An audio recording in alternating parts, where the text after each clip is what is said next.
سلام عليكم. لما حماتك تجيلك وتقولك انا معزومه عندكم النهارده، اقول لها عيوني شايفين عايزه اتعشى بس كده. شايفين التحفه ده؟ عملناه النهارده بمعلقه واحده بس من اللحمه المفرومه، ايوه زي ما سمعتي. وجبت بصلايه مفرومه كده في الكبه، وكان عندي فلفلايه كده يتيمه رحت حطاها برضو، ومعانا ملح وفلفل اسمر وبابريكا ومعلقه بهارات لحمه وكمان خلطه الحواوشي. قلبنا كل الكلام الجميل ده، تحفه جدا. قلبناه كويس ونزلنا عليه بمعلقه واحده، كان عندي صدقتين فرمتهم في الكبه ونزلت عشان اعلي التست قوي، وخلطت كل الكلام الجميل ده.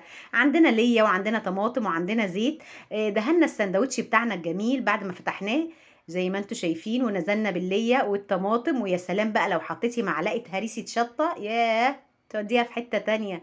جري على الطاسة بتاعتنا وحطينا موتزاريلا بعد ما استوت، طبعا قلبناها وحطينا موتزاريلا، وزي ما انتوا شايفين فلفل الوان. بحبكم كتير، متنسوش اللايك